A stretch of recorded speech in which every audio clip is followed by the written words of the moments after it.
আসসালামু আলাইকুম everyone. New একটি ব্লগ নিয়ে চলে আসলাম অনেকদিন পর। ব্লগ দেওয়া হচ্ছে না, ভাবলাম যে রান্নার ভিডিও করা আছে, এটাই একটু আপলোড দেই। অ্যাকচুয়ালি সেদিন ভাইয়ের জন্য রান্না করছিলাম। ভাইয়া একটু অসুস্থ ছিল, তো ভাবলাম যে ভাইয়াকে দেখতে যাব। তো রিফাতকে কল দিয়ে বললাম যে ডিউটি থেকে আসার সময় গরু মাংস এনো, গরু মাংস রান্না করব। আর আমি গরু মাংস হচ্ছে বাটা মসলা দিয়ে রান্না করি। তো এটা নিয়ে আবার রিফাতও, আমার পাশের রুমমেট ভাবিও অনেক হাসাহাসি করে যে আমি সৌদিতে এসেও এখানে আসলে পাশের আমার ভাবির শিলপাটা আছে, ওইটার মধ্যে বেটে হচ্ছে আমি রান্না করি। আম্মুর কাছ থেকে এই জিনিসটা শেখা, মানে বাটা মসলা দিয়ে রান্না করলে মাংস অনেক বেশি টেস্ট হয়, অনেক বেশি মজা হয়। তো এই জন্য আসলে আমি অ্যাকচুয়ালি বিয়ের আগে থেকেও রান্না করি। আমার কাছে মনে হয় রান্নাটা একটা আর্ট, একটা মেয়েদের ইমোশন কাজ করে এই জিনিসটাতে। আর আম্মুর কাছ থেকে আমি মোটামুটি সব রান্নাই শিখে ফেলছি, আলহামদুলিল্লাহ। কখনো মানে রান্না করছি এটা কখনো কেউ বলতে পারবে না কে যেটা মজা হয় নাই। যাকে এটা আমি নিজেরটা নিজেই প্রশংসা করে ফেললাম। না, আমার ৩ ভাইও খুব প্রশংসা করে আমার রান্নার, এবং কি রিফাতও খুব প্রশংসা করে। আর রিফাত তো বিশেষ করে হচ্ছে অনেক খাবার খাইতো না। তো যাক এগুলো আমার হাতে খায়, যেমন লতিও খাইতো না, শুটকি এগুলাও খাইতো না, তারপর অন্যান্য মাছ ওগুলা খাইতো না, চিংড়ি মাছ খাইতো না, এখন এগুলা খায়। তারপর হচ্ছে বেগুন খাইতো না। অনেক খাবার আছে যে এগুলা মানে খাবার আগে নাকি মানে একদম টোটালি খাবার খাইতো না। তো যাক এখন এগুলা খায় ও আস্তে আস্তে, মানে টেস্ট হয় এজন্য হয়তো খায়, জানি না। তো ও এখানে আইসা আমাকে বলতেছে, দেখো এই রান্নাগুলো আমি করতেছি, এটা আমি ভাইয়ের কাছে যে বলবো। আমি বললাম, ঠিক আছে বইলো, ভাইয়া রান্না খেয়ে বলতে পারবে যেটা আসলে কার হাতের রান্না।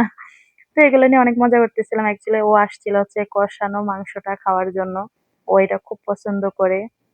তো আমি এটা হচ্ছে ওকে দিচ্ছি। ও যে এই জিনিসটা পছন্দ করে, রোহানকেও দিলাম, ওকেও দিলাম। রোহানও এই জিনিসটা খায়, আমার কাছে খুব ভাল লাগে। আসলে কষানো মাংসটা আগেও আমরা খাইতাম, আম্মু যখন কষাই দিত, ভালো লাগে। আর ও আমাকে বলতে এসে যে ভাইয়ারা, তোমার ভাইয়ারা খুব ভাগ্য করে একটা বোন পাইছে। আমি কই, তাই নাকি?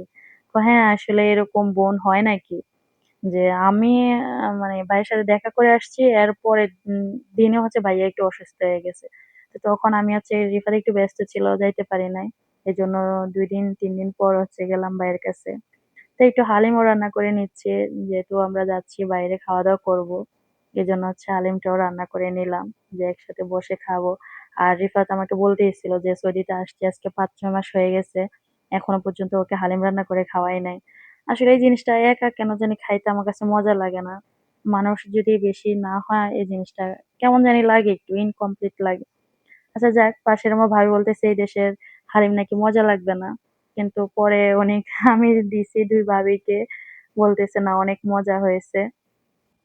তো পরে রিফাত বলতেছে যে ভাবি মানসুরা রান্না করবে, সেই রান্না মজা হবে না, এরকমটা হতে পারে না। আচ্ছা যাই, হয়তো রিফাত একটু বেশি মানে বলতেছে।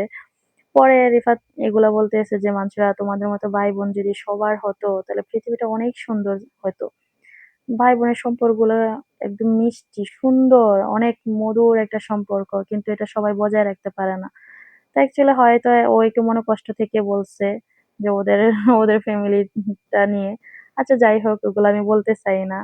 এক একজনের ফ্যামিলির ধরন এক এক রকম, আমাদের ধরনটা এরকম। আমরা ৪টা ভাই বোন আসলে যত ঝড় তুফান আসুক একসাথে থেকে হচ্ছে মোকাবেলা করার, ওই জিনিসটা আমার আম্মু শিখাইছে। এখনো পর্যন্ত একসাথে আছি, আলহামদুলিল্লাহ। সবাই দোয়া করবেন আমাদের জন্য, এরকম ভাবে যাতে একসাথে থাকতে পারি। আল্লাহ হাফেজ।